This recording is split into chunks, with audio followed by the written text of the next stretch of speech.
masalah penafsiran Al-Quran dan hadis, tidak boleh kita menafsiri dengan akal kita tanpa harus ada sandaran ilmu, nggak boleh. Bukan semua orang yang ngerti bahasa Arab baca Al-Quran boleh menafsiri, enggak dong. Kalau bisa begitu semua orang Arab alim. Tidak, jadi ada ilmu untuk menafsiri.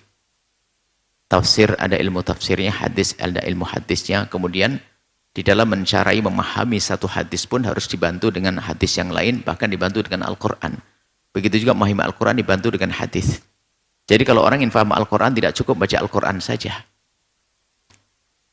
Sehingga para ulama di saat beliau menafsiri hadis itu tidak cukup bersandar dengan satu buku, semua buku. Banyak puluhan ratusan buku diselami untuk disimpulkan lalu dituliskan dalam bukunya. Hari ini orang baca Quran kayak menafsiri, bagaimana nafsir pakai akal-akalan, nggak bisa. Nah,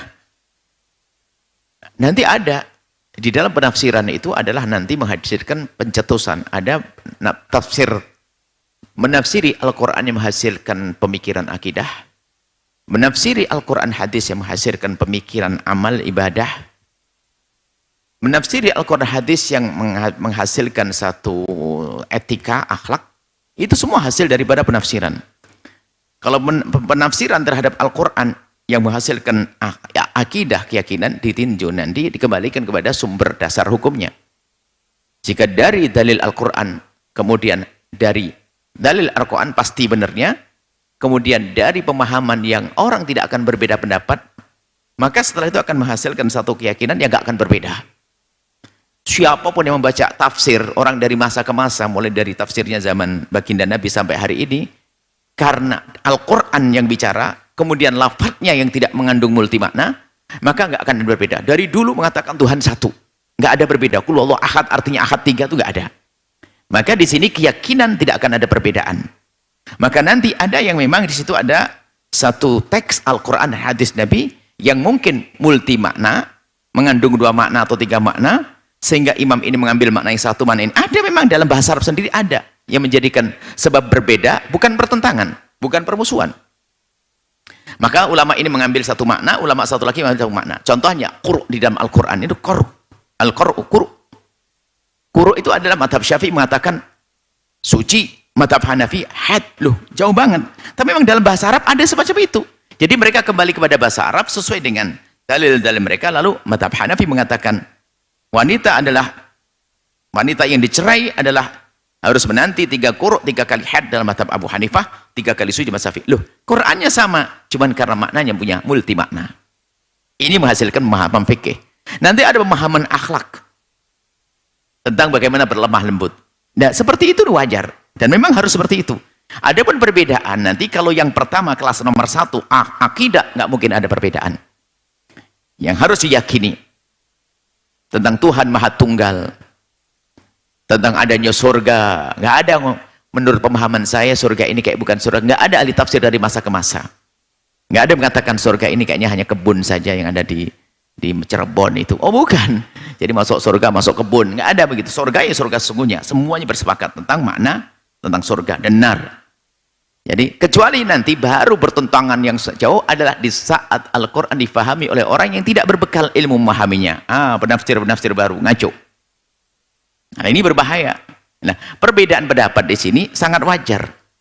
Bukan Al-Quran yang berbeda-beda, Al-Qurannya sama. Tapi memang Al-Quran itu ada yang lafaz satu punya makna ganda.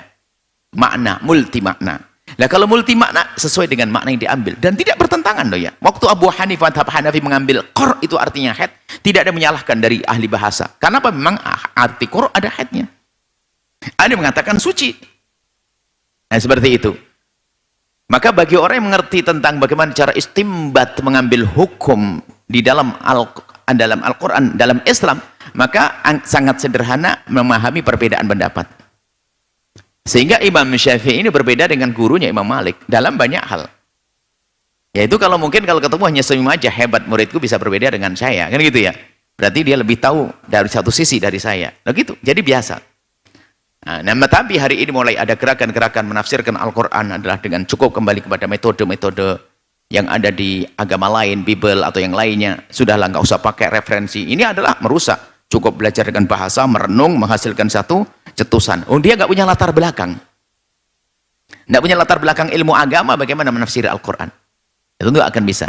Jadi seperti itu, indah. Perbedaan itu memang menjadi sebab keindahan, sehingga orang bisa memilih setelah itu. Tapi bukan sebuah pertentangan. Bukan sebuah menjadi saling mengkafirkan kalau bukan kelompok pemahaman, penafsiran dari kelompok yang pertama masalah akidah. Ada akidah, ada fikih, ada akhlak. Akidah pun nanti dibagi dua di situ, akidah yang furu'ul akidah, akidah yang usulul akidah.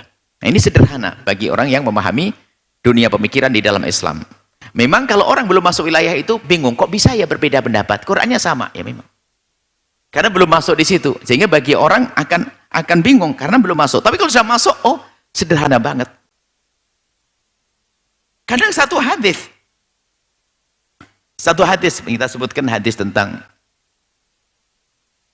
waktu pun di majelis ini juga tentang sembelihan janin yang ada di kambing.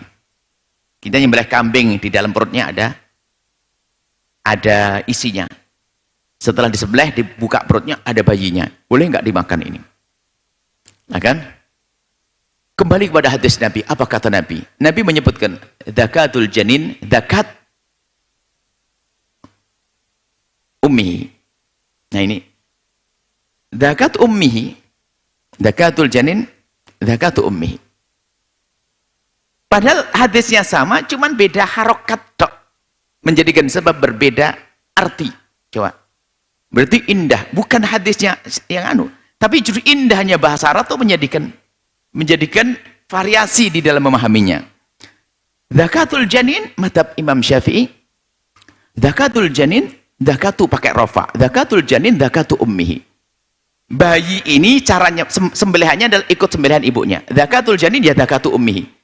Bayi yang di dalam perutnya ini ya sembelihan ibunya. Kalau ibunya disembelih benar, maka ketemu bayi dalam perutnya ya halal dimakan. Abu Hanifah enggak. Ini adalah dibaca nasab, zakatul janin zakata ummihi. Kenapa? Ini aslinya jar, dibuang huruf jarnya, maka nazuil khafid. Zakatul janin zakata zakati ummi. Jadi kalau nggak bisa disembelih, enggak ketemu hidup lalu bisa disembelih, maka tidak halal. Ya gini kan, satu hadis indah sekali, padahal hadisnya sama. Makanya bagi orang yang ahli ilmu malah akan geleng-geleng, ajib. Masalah sholat berjamaah. Ini kebetulan sholat berjamaah hari ini.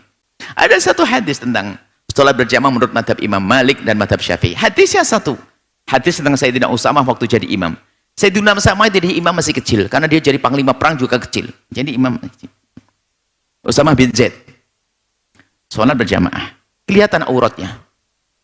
Dia masih umur 7 tahunan. Kelihatan auratnya.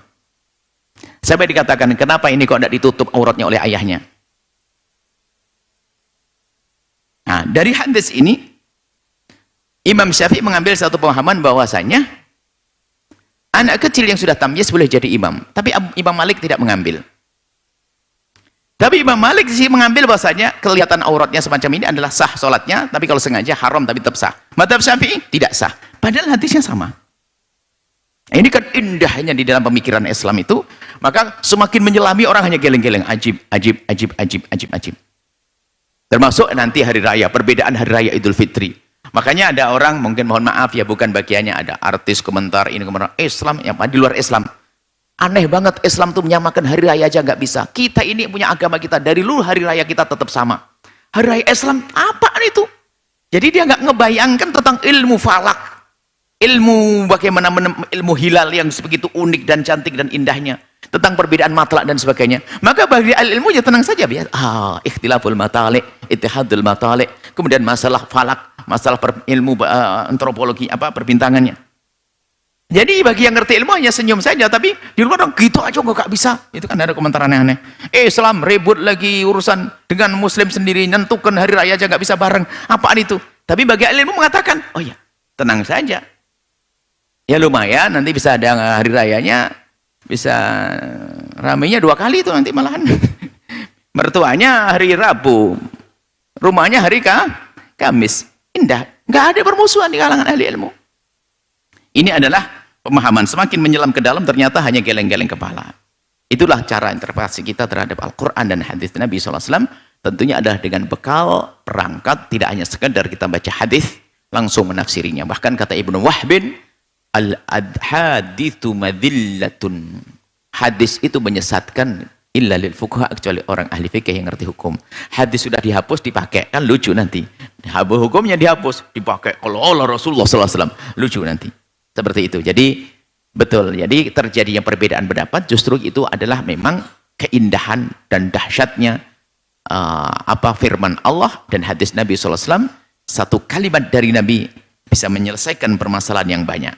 Allah alam bisawab. Setelah Anda menyaksikan video ini, jangan lupa berselawat kepada baginda Nabi Muhammad sallallahu alaihi wa alihi wa sahbihi wasallam.